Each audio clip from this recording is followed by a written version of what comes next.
toutes et à tous. Merci à nos panélistes d'être présents et de prendre du temps. Merci à vous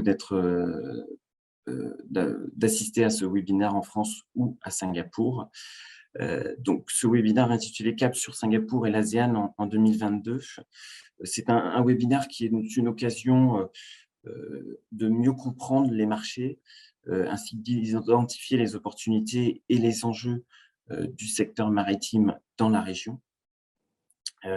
Ce webinaire d'information est organisé par la Chambre de commerce à Singapour, en partenariat avec Business France, le cluster maritime français, le GICAN, et avec le soutien de l'ambassade de France à Singapour, le pôle mer Bretagne-Atlantique et le pôle mer Méditerranée.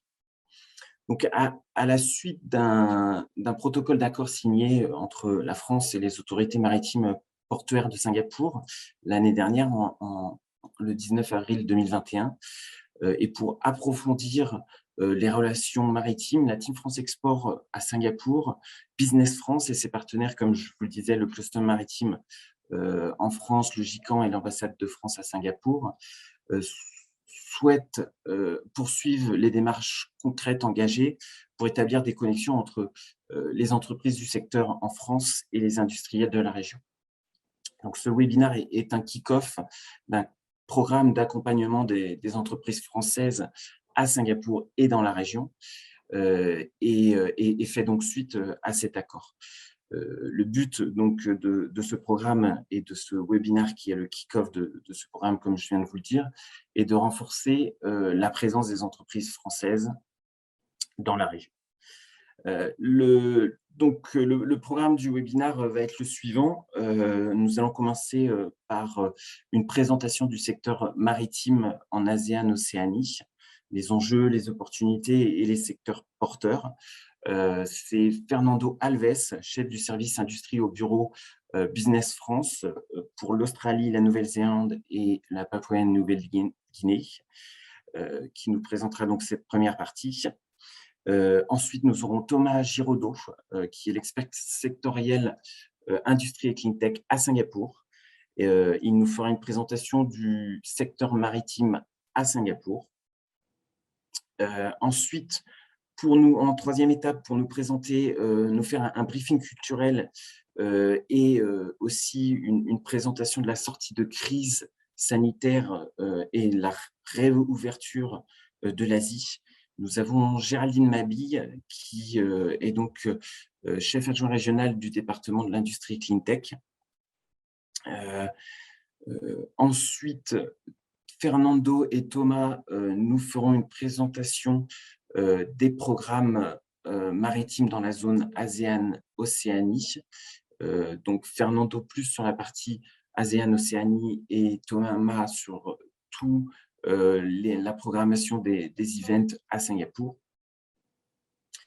En cinquième partie, nous aurons le témoignage de Gilda Coldebeuf, qui est CEO de Artesi. Donc, ça va être un retour sur expérience d'une entreprise française à Singapour, l'implantation, les différentes barrières qu'il a pu rencontrer, les différents chocs culturels peut-être, et puis un retour sur expérience d'une entreprise française ici à Singapour sur l'implantation et la vie ici à Singapour pour une entreprise française. Nous aurons enfin donc les questions et réponses. Et pour terminer, Sylvain Bria, conseiller français pour l'Indonésie et chef du département industrie et clean tech en ASEAN, nous fera une conclusion, un wrap-up de ce webinaire. Donc voilà, je vais laisser la parole maintenant à Fernando Alves pour la présentation du secteur maritime en ASEAN, Océanie, les enjeux, opportunités et secteurs porteurs. Fernando, je te laisse la parole. Merci Thomas, merci pour cette introduction. Est-ce que vous pouvez voir mes slides? Est-ce qu'elles marchent? Oui. Super. Merci beaucoup Thomas. Donc bonjour à tous et à toutes. Je suis le correspondant sectoriel pilote en ASEAN Océanie pour le secteur de l'économie bleue et les hydrocarbures. Donc, je suis ravi d'être ici pour présenter les opportunités dans le secteur maritime sur notre zone qui regorge d'opportunités pour les entreprises françaises. Donc voilà, donc je suis en charge plutôt de la coordination des actions de la TFE sur le secteur maritime. Et donc, on a quand même une belle perspective des opportunités pour les entreprises françaises. Donc, rapidement, un petit topo sur notre zone. C'est quand même une zone qui est la troisième région la plus dynamique au monde, juste après la Chine et l'Inde. On a près de 6% du PIB mondial.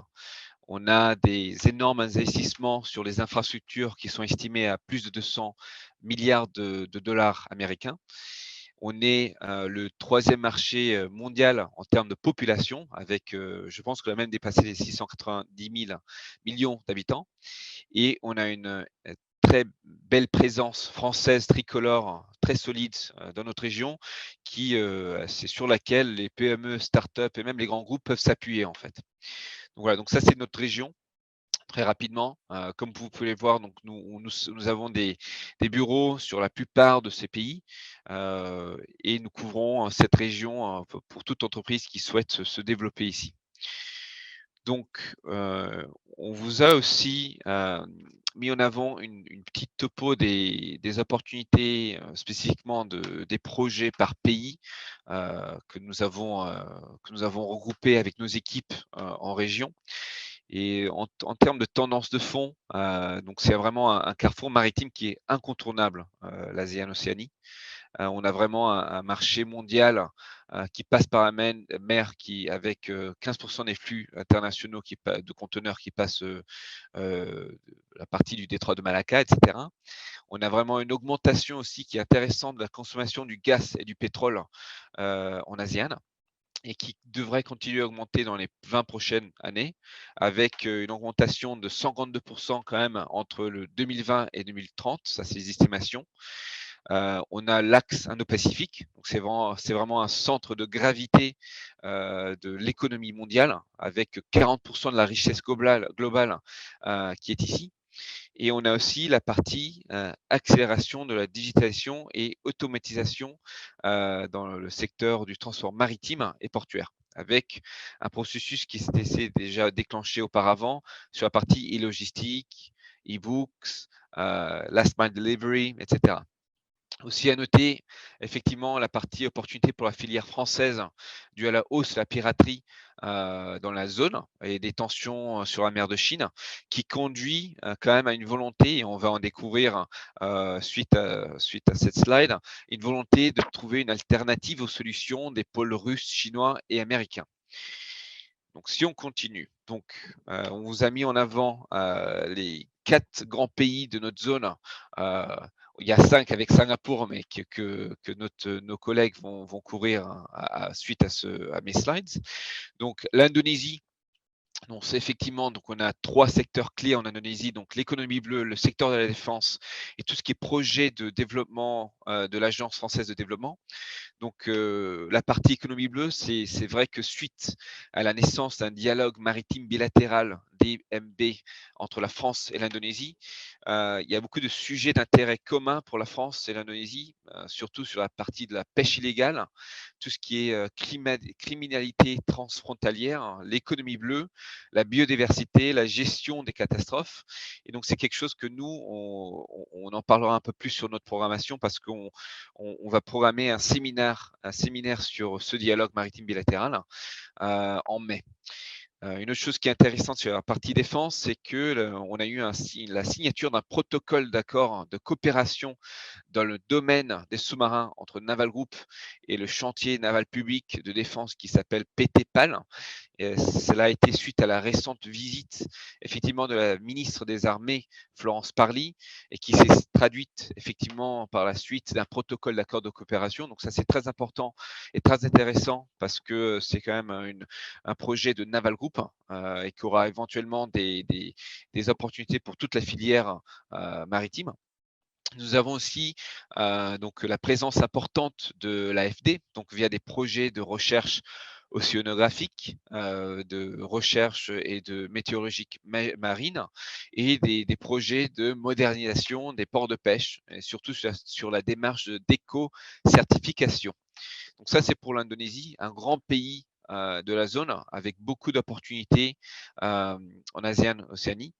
Le Vietnam, deuxième pays de la zone, donc c'est vraiment en termes de secteur porteur, c'est vraiment axé sur deux secteurs, c'est le secteur portuaire et le secteur éolien.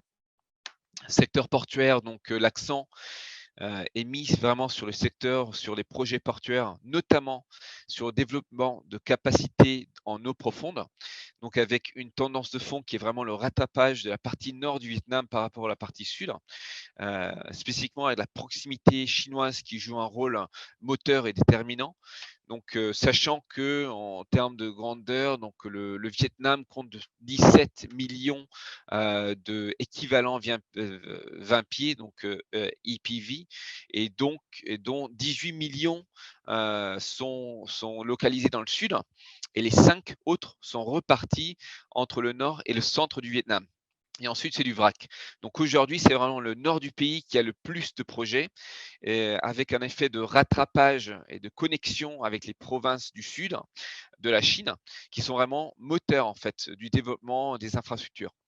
Donc c'est essentiel dans le nord que l'on trouve, c'est essentiellement dans le nord en fait qu'on trouve des projets d'investissement industriels et électroniques. Donc nous avons vraiment le Samsung, LG, Foxconn, tant que le sud, la partie du sud, c'est vraiment du manufacturier, mais la partie mobilier, vêtements, chaussures, etc. On trouve aussi, donc ça c'est pour la partie portuaire, développement portuaire et infrastructure. Sur la partie éolien offshore, on a vraiment une augmentation des investissements de projets ENR offshore avec plusieurs gigawatts d'éolien prévus dans le plan d'énergie décennial pour le Vietnam, dont le projet qui s'appelle Lagan, un projet de 10 milliards de dollars US et où il pourrait pour constituer en fait de sujets de sécurité en mer important avec des opportunités potentiellement sur la partie sécurité civile, comme la protection des sites. Donc ça, c'est pour le Vietnam. Si on continue rapidement sur la Malaisie, pays très différent du Vietnam, où on trouve quand même plus d'opportunités sur la partie défense et hydrocarbures. Sachant que le Vietnam a quand même une ambition de devenir une hub régionale avec 80% du marché de la maintenance et réparation en mer de Chine méridionale. Et c'est un objectif ambitieux qui offre vraiment des opportunités éventuelles de business pour les entreprises françaises qui sont spécialisées dans ce domaine. Donc ça, c'est pour la partie portuaire. Sur la partie secteur de la défense, on a le programme de la transformation de la Royal Malaysian Navy, que d'ici 2050 va vraiment, l'objectif est de renouveler entièrement la flotte de la RMN et en outre des nouveaux patrouilleurs, des nouveaux sous-marins. Donc ça, c'est intéressant aussi, sachant que ils veulent avoir 4 sous-marins, 2 sont déjà en service, construction de Naval Group. Donc les 2 autres sont en ce moment en expression of interest. Pour la troisième partie intéressante pour la Malaisie, c'est les secteurs des hydrocarbures.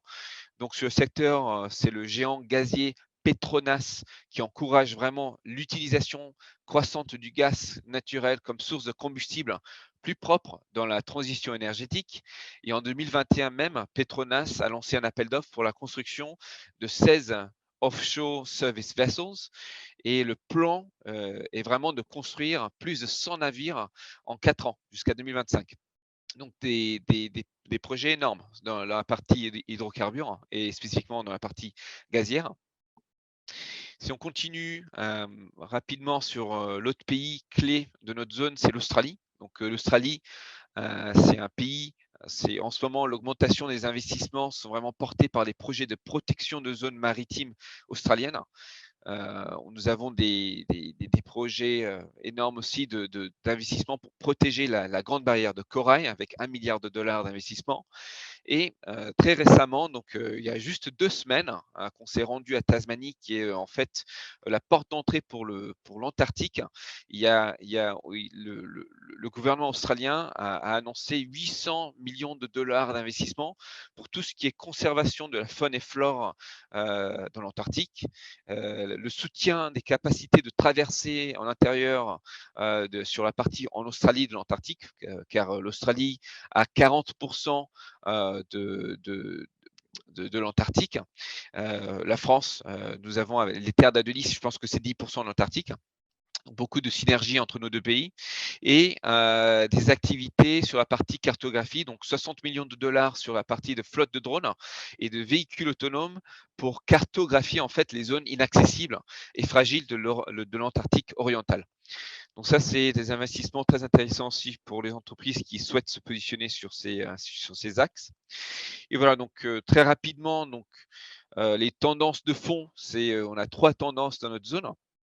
C'est la digitalisation plus les smart ports, le changement climatique avec beaucoup d'opportunités pour les entreprises ayant des solutions sur tout ce qui est contre l'érosion côtière, par exemple.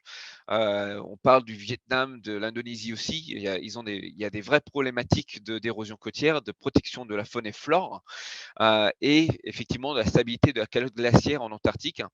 Et la partie défense, on est dans l'axe Indo-Pacifique avec la montée des tensions sur notre région. Il y a toujours des besoins en technologie française de pointe, d'équipement, de systèmes de matériel et de maintenance. Voilà, donc merci encore pour votre attention. Donc la TFE reste à votre disposition pour échanger sur notre zone, les pays porteurs. Et je vais laisser maintenant la parole à Thomas qui présentera le marché singapourien. Merci Fernando. Donc maintenant, je vais laisser la parole à Thomas Giraudot qui va nous présenter donc, le secteur maritime à Singapour. Est-ce que vous m'entendez? Vous pouvez voir mon écran? Oui, on t'entend et on peut voir ton écran. Vas-y Thomas.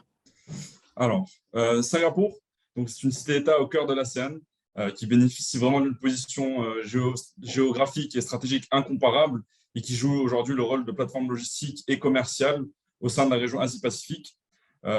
Singapour jouit d'un environnement des affaires très favorable qui attire les sièges sociaux, les entrepreneurs et les talents internationaux grâce à son dynamisme et sa capacité d'innovation.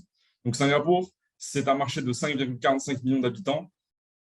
C'est aussi un pays qui est 11e à l'indice de développement humain et qui a été classé 2e au classement Doing Business en 2020. Donc, le classement Doing Business qui prend en compte différents facteurs tels que la facilité de créer une entité légale, d'accéder à du financement, d'avoir des locaux ou d'avoir un cadre juridique propice aux affaires. Singapour, c'est une île qui fait 725 km² et qui a une importante densité de population, donc 7485 habitants au kilomètre carré, comparé à la France avec seulement 150 habitants au kilomètre carré. Et à Singapour, on parle l'anglais, le chinois, le malais et le tamoul, même si l'anglais reste la langue utilisée pour les affaires et qui est utilisée le principalement à Singapour. Au niveau des secteurs clés, Singapour a vraiment 3 piliers. En premier, l'activité manufacturière, qui représente 22,3% du PIB. Donc, pour vous donner une idée, Singapour fabrique 4 des 10 premiers médicaments les plus vendus au monde et le 7e exportateur mondial de produits pétrochimiques. On a à peu près 2700 entreprises d'ingénierie de précision qui fournissent aujourd'hui des produits et des expertises nécessaires à la fabrication de composants, semi-conducteurs et autres. Ensuite, on a l'activité de vente qui est de 17,9% du PIB à Singapour. Et pour finir, les services financiers qui sont très importants à Singapour avec 14,6% du PIB. Voilà, l'autorité monétaire de Singapour estime que le secteur des services financiers va connaître une croissance de 6% au prochain semestre. Donc, c'est un secteur qui est vraiment porté par des services bancaires, d'assurance et de fund management et qui crée énormément d'emplois, notamment avec le secteur de la fintech également. Au niveau de la reprise post-Covid, donc on a Singapour qui se remet bien économiquement de la crise liée au Covid. La reprise économique qui a été vraiment tirée par plusieurs secteurs, notamment celui du commerce et de l'industrie manufacturière. Un peu plus de difficultés sur le secteur du tourisme, évidemment, mais qui sera plus progressive quand la demande mondiale de voyage se rétablira, et il se rétablit en ce moment. On le verra par la suite avec la partie de Géraldine qui nous expliquera que l'entrée à Singapour est de plus en plus facilitée. Mais on a tout de même une appétence, une envie de la part du gouvernement, on le ressent vraiment, de reprendre une activité économique importante, notamment en présentiel avec le Air Show qui s'est tenu il y a 2 semaines et qui a vu 13 000 participants. Donc le Air Show qui est un salon porté sur l'aérospatiale.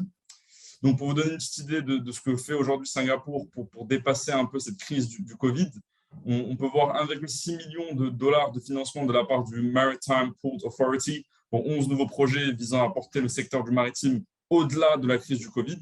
Et on peut également voir 2% de taux de croissance annuel moyen estimé pour le maritime. C'est une estimation du Maritime Port Authority qui prévoit, du coup, qui est assez optimiste sur le maritime à Singapour dans les années à venir. Donc, pour vous parler un petit peu du maritime à Singapour, de ce que ça représente, donc évidemment, de la part de sa position géographique très intéressante, les pouvoirs politiques publics ont été très efficaces pour rendre le maritime très central et en faire un pilier de l'économie singapourienne. Notamment, le port de Singapour est le plus actif au monde, connecté à 600 ports dans plus de 120 pays. Le port voit un débit total de conteneurs s'élevant à 37,5 millions d'équivalents 20 pieds en 2021. Donc, pour vous donner un contraste, le plus grand port français, c'est celui de Marseille-Fos, avec 1,5 million de conteneurs. Donc, on a 37,5 à Singapour contre 1,5 million à Marseille, le plus grand port français. Le maritime à Singapour, ça représente 7% du PIB au total. Donc, vous pouvez voir ici la répartition du chiffre d'affaires du secteur, avec 40% en offshore and rig building et 57% en maintenance and reparation. Donc, voilà, et aussi, pour votre information, le port de Singapour accueille énormément d'entreprises, accueille plus de 160 des plus grands groupes maritimes internationaux et a également une gamme variée de fournisseurs de services maritimes au sein de son écosystème. Au niveau des opportunités dans le secteur maritime, donc, Thomas nous a mentionné le MOU. C'est la Direction des Affaires maritimes françaises et le MPA qui ont signé un protocole d'accord, le MOU, pour approfondir les relations maritimes. Donc, celui-ci vise à développer des synergies dans plusieurs domaines d'avant-garde, notamment suivant un petit peu cette stratégie et cette roadmap que Singapour a mis en place sur 5 grands axes. Voilà, notamment ce MOU vise à favoriser la collaboration en matière de formation, développement des compétences et contribue également à développer la coopération universitaire et la recherche dédiée au secteur maritime. Donc, le premier, c'est le Efficient and Intelligent World Class Next Generation Port. Le deuxième, c'est Strategic Sea, Space and Maritime Traffic Management. Le troisième, c'est Smart Fleet Operations and Autonomous Vessels. Le quatrième, c'est Effective Maritime Safety and Security. Et le cinquième, Sustainable Maritime Environment and Energy. Donc, voilà, ça, c'est vraiment les 5 grands axes sur lesquels Singapour travaille aujourd'hui. Et on sent vraiment une envie de la part de tous les stakeholders à tous les niveaux d'avancer sur ces 5 grands axes. Et qu'il y a énormément de projets qui émergent suivant ces axes. Donc, pour vous donner un exemple d'un projet qui est né à l'initiative de cette roadmap, on a le Digital Port ATSG, qui est vraiment super intéressant. C'est 16 formulaires en une seule demande, donc ça simplifie les autorisations relatives aux navires, à l'immigration et à la santé portuaire de plusieurs organismes en une seule demande.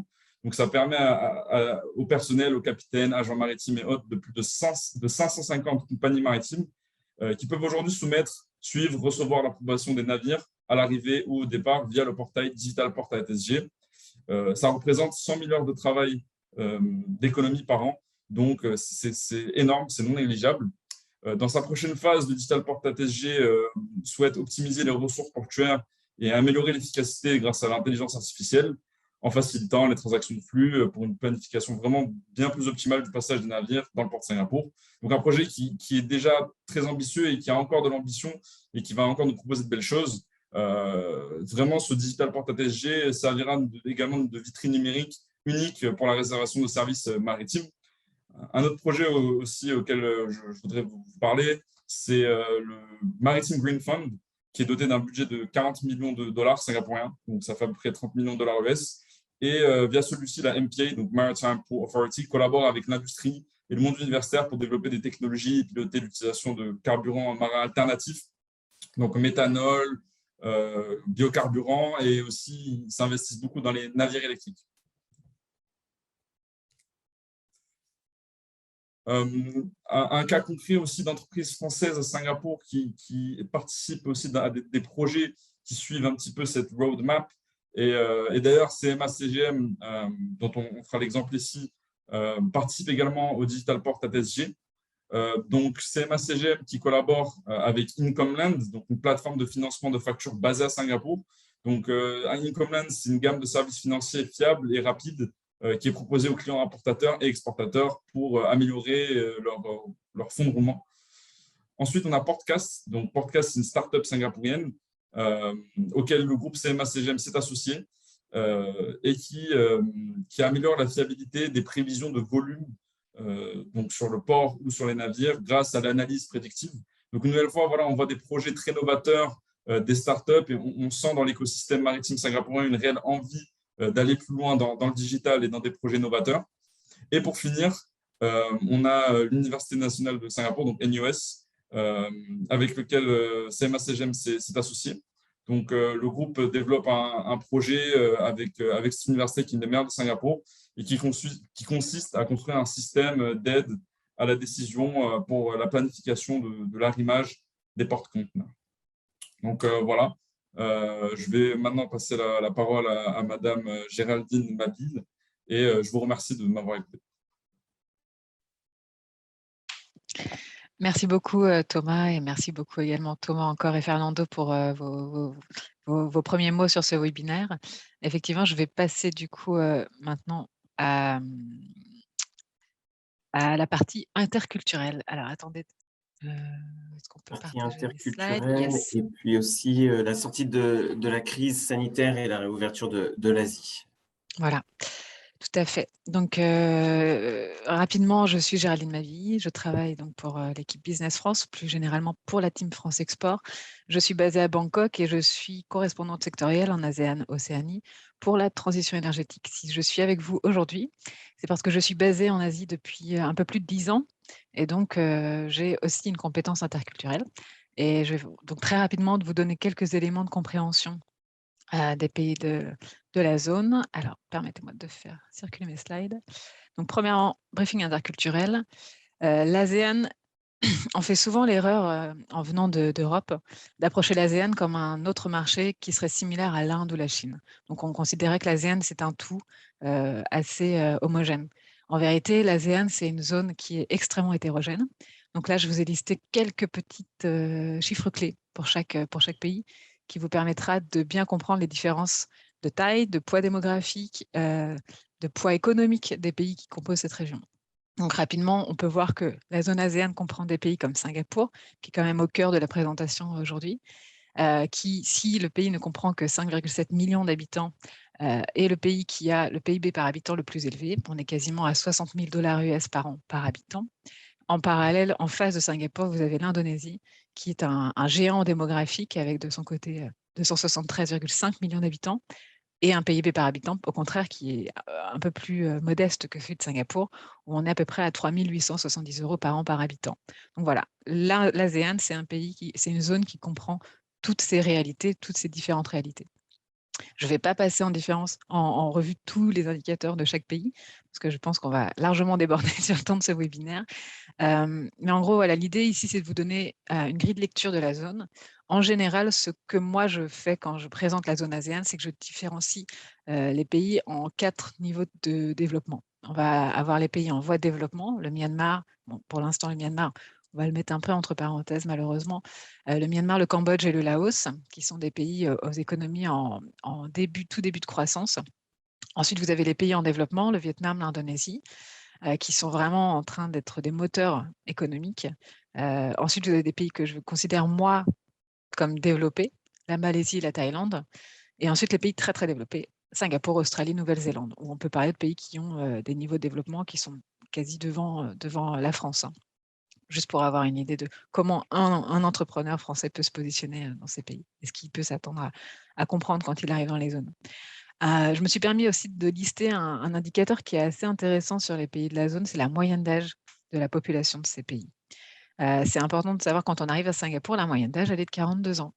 En fait, les moyennes d'âge sont aussi similaires, très, très rapprochées du niveau de développement des pays. Par exemple, le Laos, on a une population qui a en moyenne d'âge 24 ans. Voilà, donc c'est juste pour que vous sachiez, ce qui est intéressant à comprendre, c'est qu'un un un pays qui a une moyenne d'âge plus basse va avoir aussi une capacité à intégrer des technologies, souvent un peu plus rapidement que certains pays. Je pense par exemple à l'usage de certaines applications, smartphones, et cetera. Voilà, de manière générale, l'ASEAN, on peut la considérer comme la 3e région traditionnellement, la plus dynamique au monde, après la Chine et l'Inde. C'est un marché mondial, conséquent, avec à peu près 696 millions d'habitants. Là, je parle de l'ASEAN et Australie, Nouvelle-Zélande. C'est une zone où, toute la croissance économique est en plein boom. Donc, on est vraiment au cœur du poids économique, à mon avis, du globe. Il y a dans cette région un très, très, très fort développement économique et donc il va y avoir une énorme en nombre, une population qui va vraiment atteindre un niveau de classe moyenne très fort. Pardon, je suis désolée, je m'embrouille un peu dans mon vocabulaire, mais en gros, c'est un pays qui va du coup connaître un très gros saut en termes de besoins en biens de consommation et d'accès à des technologies. Donc voilà, apparition d'une classe fortunée qui est estimée à peu près à 40 millions d'individus.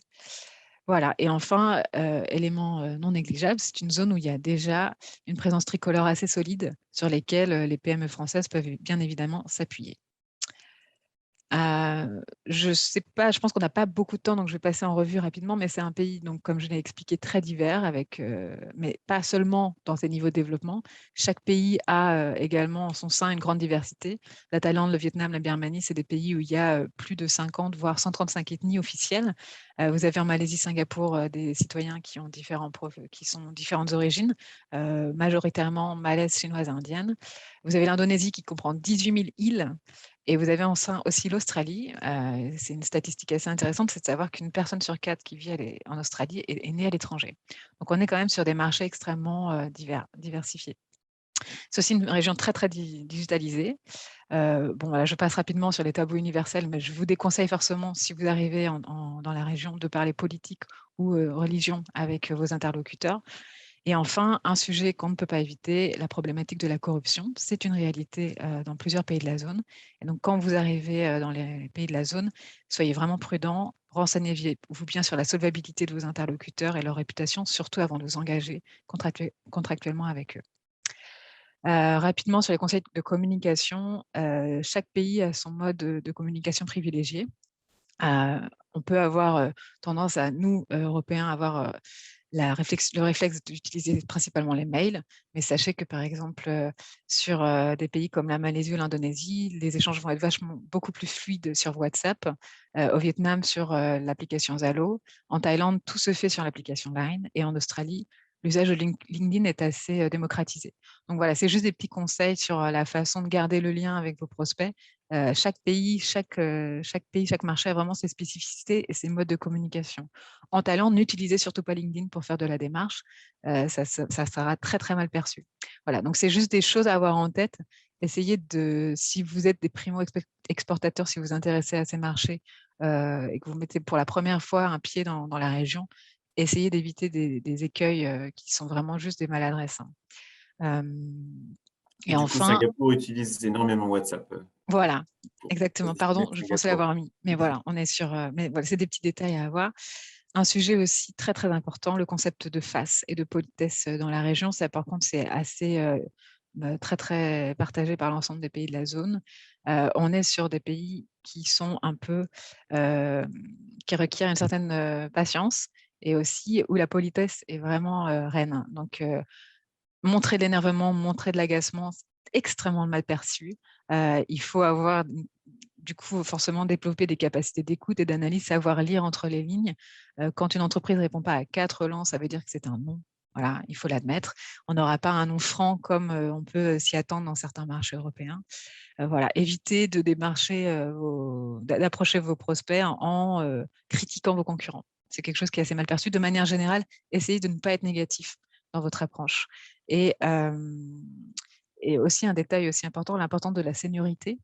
Lorsque vous êtes en échange avec, et ça c'est partagé pour l'ensemble de la zone, si vous êtes dans une réunion, essayez de concentrer votre échange sur la personne la plus âgée qui est dans cette réunion. C'est vraiment des petits tips, mais il y en a énormément. Donc voilà, j'ai rapidement ici listé les do's and don'ts. Lors d'un déplacement, toujours, et ça nous arrive souvent d'avoir des entreprises françaises qui viennent dans la région qui n'ont pas assez de cartes de visite. Donc vraiment, pensez à en imprimer beaucoup. Il n'y en a jamais trop. Soyez polis, souriez s'il vous plaît. Malheureusement, les Français ont une réputation de ne pas être extrêmement souriants et c'est très important dans la région. Soyez à l'écoute, ne soyez pas sec dans vos échanges. Prenez le temps de savoir dire 2-3 mots dans la langue locale. Bonjour, merci, au revoir. Ça fera toujours son petit effet. Utilisez les bons canaux de communication, comme je l'expliquais avant. Il faut, malheureusement, la période de Covid ne nous le permet pas trop, mais essayez de vous rendre régulièrement sur la région pour maintenir le contact. C'est très rare d'avoir des entreprises qui viennent en Asie, qui viennent une fois signer un contrat et n'ont plus besoin de maintenir la qualité de la relation. Il faut vraiment prendre le temps de créer une relation et pas se limiter à la sphère professionnelle, savoir s'enquérir des relations familiales, etc. C'était essentiel pour le bon déroulé de vos affaires. Et ensuite, voilà, les don'ts, évidemment, ne pas se mettre en colère, ne pas parler uniquement business, ne pas connaître ce concurrent dans la zone et surtout, un petit détail, et ça, je pense surtout sur les pays avec des petites subtilités culturelles, faites attention à vos présentations et pensez à les adapter quand même à chaque fois à l'aspect culturel de la zone. J'espère que je n'ai pas été trop longue. Je passe vite fait sur la sortie de crise sanitaire et la réouverture de l'Asie. Ici sont listées les conditions d'accès de 6 pays de la région. Ces conditions d'accès, c'est à l'instant T. Elles peuvent tout à fait changer dans 2 heures hein, si jamais on découvre un nouveau variant. Donc, je ne veux pas que ce document reste une base sûre. Prenez le temps de vous renseigner si vous vous déplacez dans la région, en amont bien sûr. Mais de manière générale, la tendance va à l'ouverture, à notre grand soulagement. On a vraiment besoin de revoir du monde dans nos régions. La tendance, c'est ayez un schéma vaccinal complet pour venir, selon le vaccin que vous utilisez. Le jour de quarantaine est plutôt sur une tendance de réduction. En Thaïlande, où je suis basée, on va avoir des voyageurs qui vont être tenus de rester dans leur chambre d'hôtel le temps de la réception de leur test PCR qui a été fait juste à leur sortie d'avion. Donc, en général, c'est juste quelques heures et vous pouvez directement sortir de votre hôtel. Pareil pour la Malaisie, dans certains cas, je pense qu'il n'est pas nécessaire de faire de quarantaine.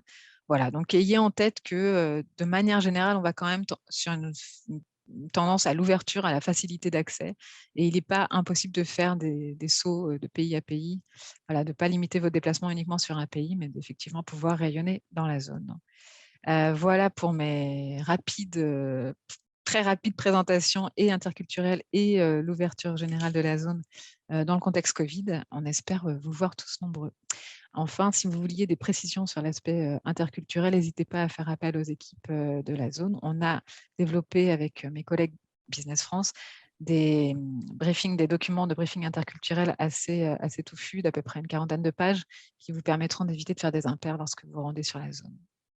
Voilà, c'est tout pour moi. Je passe maintenant donc la parole à Thomas. Merci Géraldine. Merci. Merci pour ces présentations donc très intéressantes et très justes. Je vais passer la parole à Fernando d'abord pour la programmation dans la région, sur tout ce qui est événements dans la zone ASEAN-Océanie en 2022. Merci beaucoup Thomas, donc, et bravo Géraldine aussi. C'était très intéressant même pour moi qui est en Australie. Donc effectivement, notre programme d'accompagnement pour 2022, donc on a 4 sessions, 4 différentes missions qui pourraient vous intéresser. Nous allons nous concentrer sur des actions qui seront menées pour vous permettre en fait aux entreprises françaises de se positionner sur des opportunités clés en ASEAN.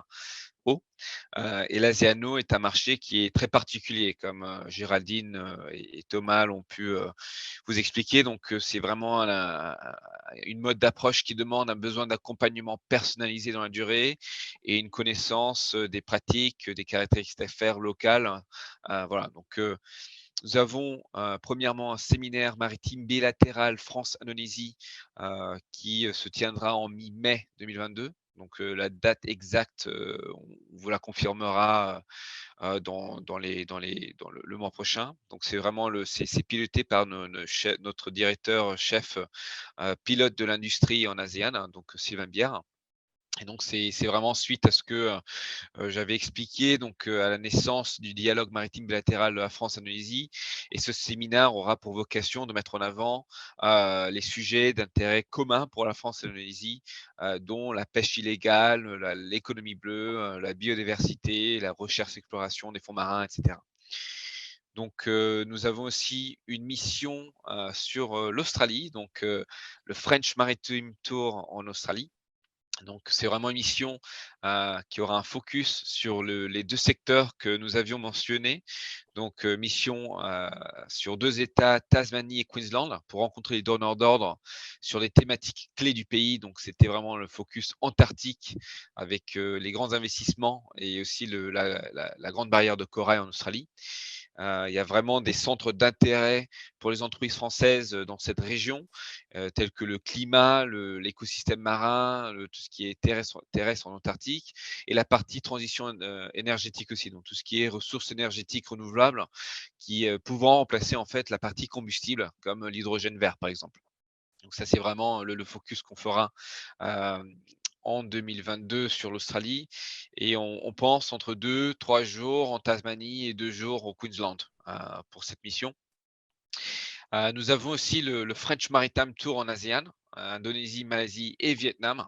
C'est vraiment une grande mission pour vous mettre en avant et de rencontrer l'écosystème maritime en Indonésie, Malaisie et Vietnam sur les secteurs porteurs de chaque pays, ce que j'avais mentionné. Et donc, c'est vraiment 2-3 jours par pays avec des visites de sites, des séminaires, des forums, des briefings, des rencontres avec des donneurs d'ordre, pour vraiment vous appuyer, vous aider sur ces marchés qui sont très distincts. Donc ça sera en automne 2022. Donc, keep informed, c'est quelque chose de très exciting parce que ça fait très longtemps qu'on ne fait pas une mission itinérante sur ces 3 pays-là. Et une mission aussi qui fait partie, donc ça sera plutôt au fil de l'eau. Je vais laisser Thomas prendre la parole et présenter la partie Singapour aussi. Je te laisse ensuite pour présenter les programmes sur… Yes, nickel. Merci Fernando, merci Géraldine et merci Thomas. Alors, au niveau de la programmation de la TFE à Singapour, donc là, vous pouvez voir les événements qu'on va avoir à Singapour dans les semaines, mois à venir. Donc, on a premièrement le salon APM, Asia Pacific Maritime. J'y serai, donc si vous y êtes, au plaisir d'échanger avec vous. Également la Maritime Week du 4 avril au 8 avril. Et finalement, l'Asia Startup Summit le 21 avril.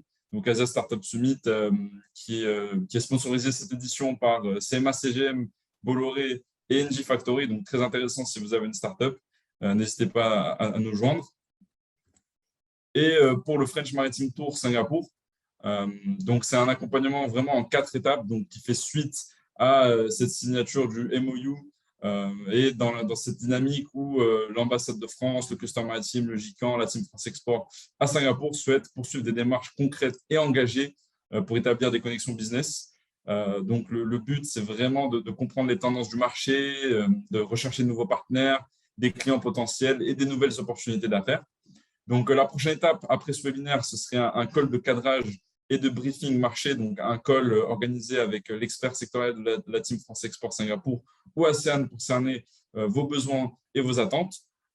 Ensuite, l'étape 3, ce serait les rendez-vous digitaux ou physiques, donc avec un programme de rendez-vous B2B personnalisé.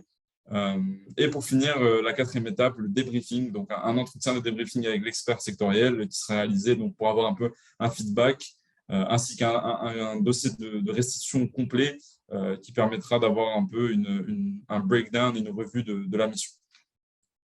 Donc, je vous remercie et je passe la parole à M. Coldebeuf qui pourra nous faire un retour sur l'expérience d'entrepreneur à Singapour avec son entreprise Artasi. Merci. Merci Thomas. Donc oui, nous avons le plaisir d'accueillir Gilda Coldebeuf. Merci Gilda, qui est donc le CEO de la société Artasi et qui va nous faire donc un retour d'expérience de l'implantation d'une société française ici à Singapour. Bonjour à tous, vous m'entendez bien? Oui. C'est bon? Bonjour oui, à tous. Merci à toutes les personnes qui ont présenté avant pour les présentations. Moi, je trouve ça toujours très intéressant. J'ai travaillé dans ma vie professionnelle dans une grande entreprise, dans le monde corporate, et puis je suis venu à Singapour en 2016.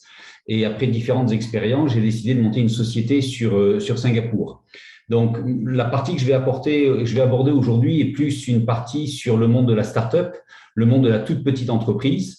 Donc, suivant si vous avez l'ambition de venir de France à Singapour avec une grosse société derrière vous, ou suivant si vous avez l'ambition de monter une petite structure à Singapour, donc l'approche sera évidemment un petit peu différente. Mais le premier mot qui me vient à l'esprit pour reprendre un petit peu ce qui a été dit précédemment dans le cadre de la mise en place l'incorporation d'une société à Singapour, c'est la simplicité. Incorporer une société à Singapour, c'est créer une société, l'enregistrer auprès des autorités. Concrètement, ça prend 3 jours, peut-être 4 jours. C'est aussi simple que ça. Après, il y a 2 éléments qu'il faut avoir en compte. La première, c'est qu'il vous faut l'autorisation de travailler, d'avoir un employé ici. Alors évidemment, si vous embauchez un Singapourien, c'est très simple. Mais si vous avez l'ambition d'envoyer quelqu'un de France pour venir travailler à Singapour, il vous faut ce qu'on appelle un permis de travail ou un employment pass. Et là, la démarche est un petit peu plus longue, la démarche est un petit peu plus compliquée. On va vous demander des conditions particulières, sachant que vous serez accepté ou pas. Et il faut savoir que véritablement Singapour privilégie l'emploi des locaux, c'est-à-dire les Singapouriens ou bien ce qu'on appelle les permanent residents, c'est-à-dire les PR. Donc ça, c'est un premier point à avoir à l'esprit. L'obtention de l'IPI est quelque chose qui se fait, qui sera facilité grandement si jamais vous arrivez dans un secteur qui est porteur, dans un secteur qui va permettre des investissements, dans un secteur sur lequel Singapour n'est pas très fort encore aujourd'hui. Mais si vous arrivez dans un domaine, je prends un exemple tout simple comme la restauration par exemple, c'est forcément un petit peu plus compliqué parce qu'il y a tout ce qu'il faut ici à Singapour. L'autre élément qui est important dans la constitution d'une société, c'est tout simplement l'ouverture d'un compte en banque. Et l'ouverture d'un compte en banque, j'en parle parce que c'est très pragmatique, mais c'est quelque chose qui est indispensable pour vous pour pouvoir avoir des transactions à Singapour ou dans la région, puisqu'évidemment, vous pouvez commercer dans la région. L'ouverture d'un compte en banque, il ne faut pas penser non plus que Singapour est un paradis fiscal et puis qu'on peut faire tout ce que l'on veut et qu'on peut ouvrir un compte en banque en 2 secondes très, très, très simplement. Alors, les procédures peuvent être simplifiées, mais vous avez toujours de toute façon des départements compliance au niveau du système bancaire qui est très structuré, très codifié et qui fait que c'est tout à fait possible, mais c'est une démarche qu'il faut prendre en compte en termes de timing. Donc, si je reprends le timing qu'il y a eu pour les 3 étapes, de mon côté, pour la constitution d'Artasi, la constitution de la société, c'était 3 à 4 jours. L'obtention de l'IPI, c'était à peu près 2 mois. Et l'ouverture du compte en banque, ça a été à peu près 1 mois et demi avec quelques allers-retours. Donc ça, ce sont des éléments qu'il faut vraiment avoir à l'esprit. Un autre élément, quand je parle de simplicité, c'est que si vous prenez par exemple une fiche de paye, c'est une ligne, le même montant en bas, et puis vous paierez vos impôts sur le revenu à la fin. Il n'y a pas 25 lignes avec 25 pourcentages différents comme on peut l'avoir sur une fiche de paye en France. Ça, c'est beaucoup, beaucoup plus simple. Et puis, un autre élément également qu'il faut avoir, je dirais, à l'esprit, c'est que le capital que vous allez investir pour la constitution de la société peut être, lui, réutilisé pour vos dépenses courantes. C'est-à-dire que vous pouvez payer des salaires, vous pouvez payer des expenses avec le capital qui va être déposé au départ dans le cadre de la constitution de la société, ce qui est un énorme avantage puisqu'en fait, ce capital n'étant pas bloqué, ça vous coûtera moins cher d'investir en constituant une société sur Singapour. Donc, véritablement, ça, ce sont des aspects qui montrent la simplicité. Si vous êtes une petite société également, vous n'avez pas à vous soucier de tout ce qui est GST. GST, c'est la TVA en France. Pendant aussi longtemps que ça dure, jusqu'au moment où vous arrivez à $1 million singapouriens de chiffre d'affaires, c'est à peu près 650 000 €. Si vous restez en deçà de cette limite, eh bien, vous n'avez pas à vous occuper de tout ce qui est GST. Maintenant, je voudrais revenir sur un point effectivement que Géraldine a mentionné et qui est vraiment très, très important, c'est l'aspect culturel. Alors moi, j'ai beaucoup travaillé en Europe pendant de nombreuses années et ça ne vous viendrait pas à l'idée de vous dire qu'un Suédois est identique à un Portugais ou qu'un Anglais est identique versus un Grec. Je vais juste paraphraser ce qu'a dit Géraldine tout à l'heure. C'est exactement la même chose ici en Asie. Donc, prenez le temps et sachez prendre connaissance des différences culturelles, effectivement. Je ne vais pas répéter ce qu'a dit Géraldine, mais j'insiste vraiment sur ce point aussi, parce que c'est effectivement très, très important. C'est passionnant par ailleurs. Hein. C'est passionnant parce que le jour où on peut revoyager dans la région, et c'est vrai que c'est en train de s'ouvrir un petit peu, c'est encore un peu plus compliqué par rapport à ce qu'on a connu, mais vous irez découvrir des pays avec des cultures différentes, avec des histoires différentes, avec des ethnies différentes, avec des cuisines, des architectures, des coutumes différentes. Et c'est ce qui fera également la richesse de votre parcours ici en Asie. Et par rapport à ce qui a été présenté, j'ai bien noté que globalement, on a présenté l'Asie du Sud-Est et puis l'Océanie, puisque Fernando est apparemment en Australie. Il y a 2 pays qui n'ont pas été mentionnés dans les présentations, sont la Chine et le Japon. Et très clairement, alors la Chine, je ne connais pas, mais sachez que c'est vraiment un pays à part. Et si vous voulez travailler avec les Chinois, il faut vraiment considérer la Chine comme vraiment une target pour vous. Et le Japon, c'est un petit peu la même chose. Ne considérez pas que vous allez gérer le Japon depuis Singapour. C'est très compliqué. Culturellement, c'est vraiment spécial. Et c'est vraiment à prendre avec des pincettes, je dirais, et culturellement vraiment particulier. Passionnant également, mais particulier. À l'inverse, si vous établissez un siège à Singapour, depuis Singapour, travailler avec l'Indonésie, travailler avec la Malaisie, la Thaïlande, ça, ce sont des choses qui sont tout à fait envisageables, puisque les gens ont l'habitude et beaucoup de sociétés ont des sièges qui sont incorporés ici à Singapour et qui permettent donc de travailler sur l'ensemble de la région. Et je répète, sans pour autant voyager pour l'instant, même s'il est évident que le contact humain, la relation face-to-face, comme on dit, est évidemment très, très, très, très importante. Et du coup, un point qui est assez intéressant et que moi je trouve assez fascinant ici, c'est que vous allez avoir la possibilité, si vous êtes basé à Singapour, de rencontrer des grands patrons. Ce que je veux dire par là, c'est que moi j'ai eu la chance de rencontrer plein de grands patrons de grandes sociétés étrangères, alors que pour être tout à fait honnête, je ne pourrais pas rencontrer aujourd'hui en tant que patron de start-up le PDG de la Société Générale, le PDG de Danone, le PDG de Hermès ou des gens comme ça. Alors, ce sont des gens que vous allez rencontrer à Singapour où les relations sont beaucoup plus simples de par la petite taille de la communauté expatriée. Il y a à peu près 16 000, je crois, Français enregistrés au consulat à Singapour. Et 16 000, ça comprend donc les maris et femmes et puis les enfants. Et du coup, ça, c'est quelque chose qui sera grandement facilité. Et nous, on a décidé d'être membre de la Chambre de commerce française parce qu'il y a plein d'entreprises françaises qui sont membres et qui sont représentés par les patrons des entreprises. Et du coup, cette connexion, ce networking véritablement est quelque chose de très, très important et qui peut vraiment vous faciliter les affaires au niveau de Singapour. Pas plus tard que ce matin, j'étais à un événement chez Accenture qui était organisé par la Chambre et il devait y avoir une 40aine de personnes dans la salle et c'était super. Et pour être tout à fait honnête, j'en connaissais une bonne dizaine, alors qu'encore une fois, c'est compliqué en France de rencontrer autant de gens à des niveaux aussi élevés et du coup, notamment des gens qui vont prendre des décisions parce que ça, c'est important pour développer les affaires. Un dernier point pour parler de Singapour, parce qu'on cite Singapour en parlant d'un hub. Donc, encore une fois, ça va vous permettre de toucher la région. Je reviens sur 2 chiffres que moi, je trouve assez fascinants à chaque fois. C'est 690 millions d'habitants ou 670 millions d'habitants à peu près, dont l'Indonésie, 270 millions. On n'y pense pas, mais ce sont des masses énormes. Et Géraldine l'a présenté tout à l'heure, des gens qui sont jeunes, qui sont connectés, des marchés en pleine croissance. Et puis, il y a un aspect qui a été abordé tout à l'heure sur la corruption. C'est vrai que ça, c'est une réalité en Asie. Il ne faut pas se voiler la face.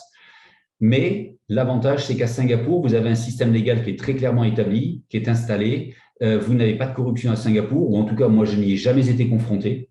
Et vous pouvez travailler, je dirais, sereinement. Vous avez un système bancaire qui est clairement bien établi, bien installé à Singapour également. Vous avez, d'un point de vue purement logistique, un hub qui est l'aéroport de Changi, qui est juste un des plus efficaces, sinon le meilleur dans le monde.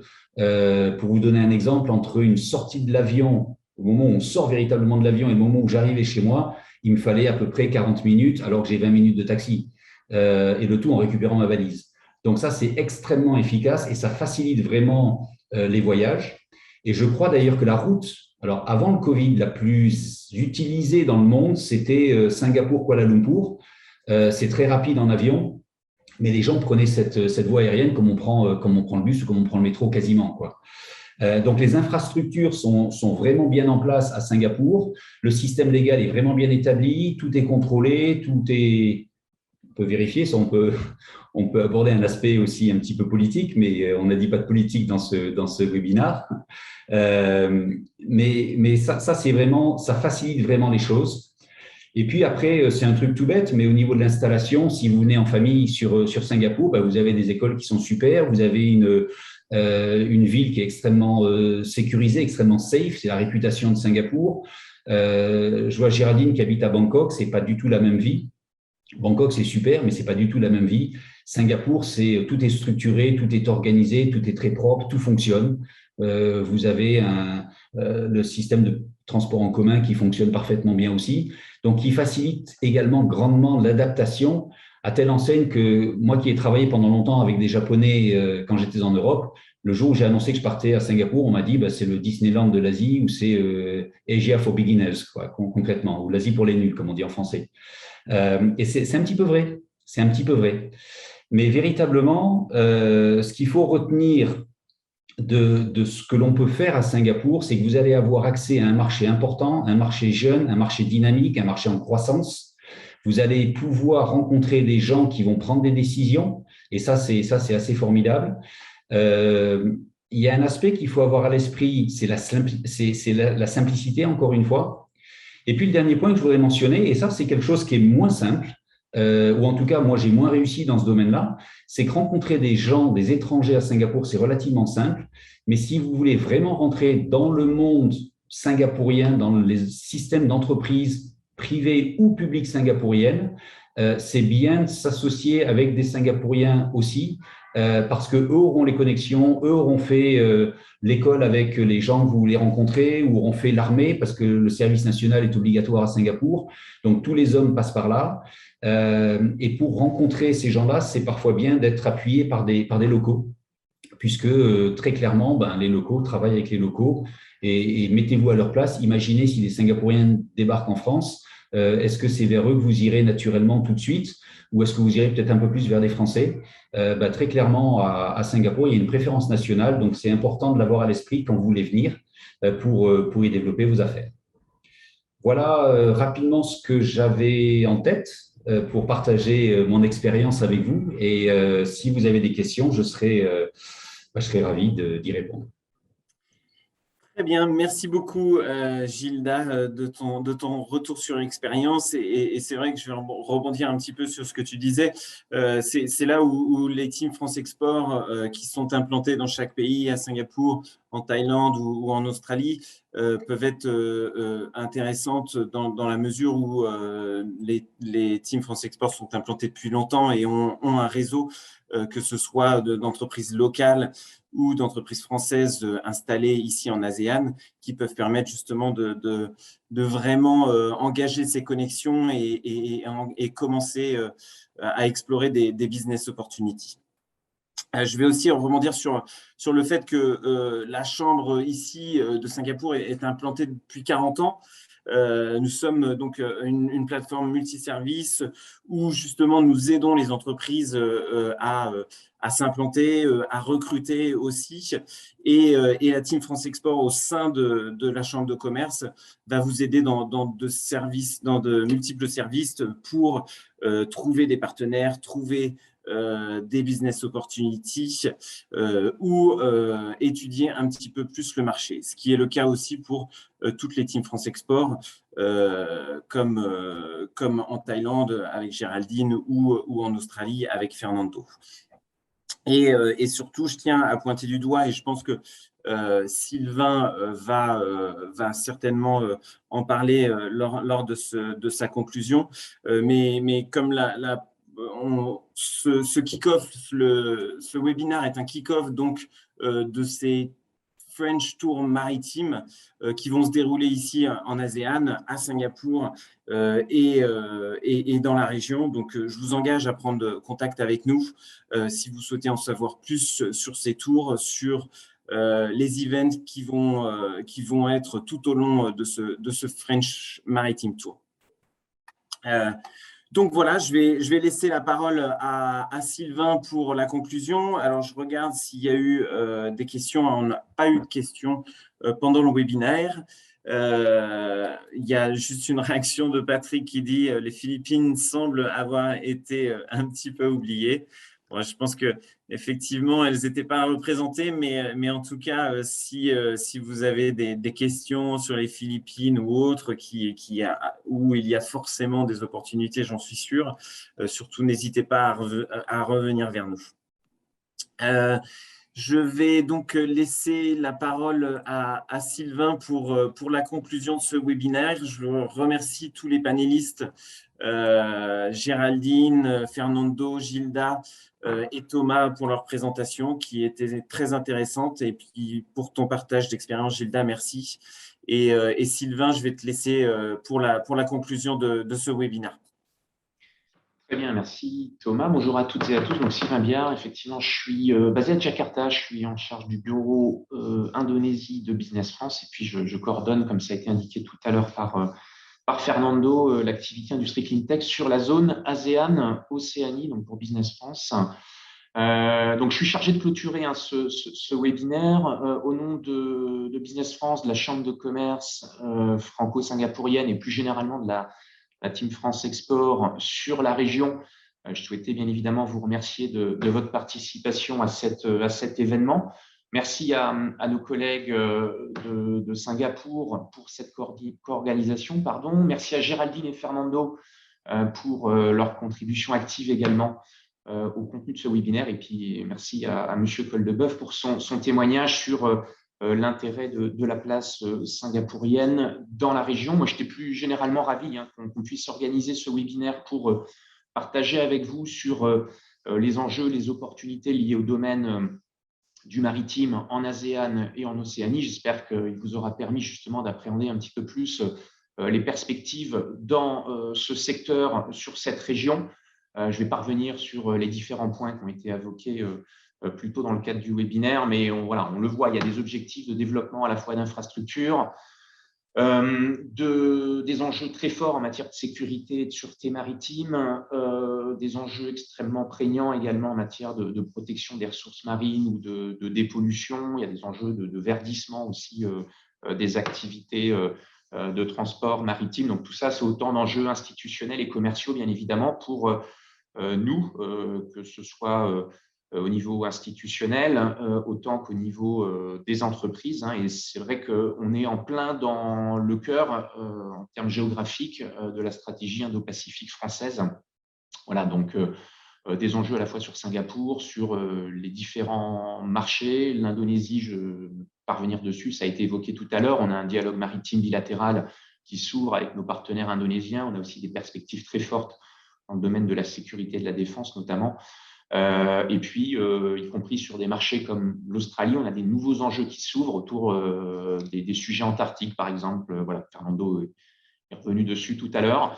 Donc, beaucoup de sujets adressés à vos côtés. On est pleinement mobilisé au niveau de la Team France Export, encore une fois, au niveau des équipes Business France, au niveau des équipes de la Chambre de commerce franco-singapourienne. J'associe également la Chambre de commerce et d'industrie française aux Philippines, puisqu'on est en capacité de vous appuyer à travers aussi ce partenaire, bien évidemment sur l'autre gros archipel de la région, les Philippines, et puis plus généralement en coordination avec l'écosystème sectoriel, la filière en France. Je pense au cluster maritime français, je pense au GICAN, je pense au Polmer avec lesquels on échange très régulièrement. Et c'est dans ce cadre-là qu'on souhaitait encore une fois vous présenter ces enjeux et puis vous présenter les différentes séquences qui vous sont proposées dans le courant de l'année, bien évidemment, pour vous permettre d'identifier, de saisir plus directement ces opportunités. Voilà, donc en résumé, on vous attend dans la région. On reste mobilisé à vos côtés. Je pense que c'est important de montrer à nos partenaires régionaux dans cette période justement de réouverture des frontières qui est intervenue un petit peu plus tardivement que sur d'autres géographies, qu'on est intéressé à travailler avec eux et c'est finalement sur cette année que ça va se passer. voilà, avec les fenêtres de tir qu'évoquait tout à l'heure Géraldine, une situation globalement qui s'améliore sur la capacité à se déplacer sur l'ensemble des pays de la région. Voilà, donc on reste à votre disposition, on reste mobilisé encore une fois et merci de votre participation active. Voilà, sauf à ce qu'il y ait des questions complémentaires, je vous propose de conclure. Je ne sais pas si c'est moi qui conclue, Thomas, ou si tu dis un dernier mot. En tout cas, voilà. Non, je pense que tu as fait le tour, Sylvain. Je vous propose de conclure là-dessus. Effectivement, vous pouvez soit nous contacter, la TFE Business France directement, si vous souhaitez explorer un petit peu le French Tour Maritime, ou sinon vous rapprocher de nos partenaires, le GICAN, le Cluster Maritime, les Polmers, comme tu viens d'en parler, Sylvain, pour explorer un petit peu plus tous les événements et les French Tours Maritimes ici en ASEAN. Parfait, voilà. Merci à tous. Très bonne fin de journée. Bonne fin de journée pour ceux de la région et puis bonne journée pour les personnes en France. Merci à tous. Bonne journée. Merci à tous. Merci, bonne journée. Merci, bonne soirée.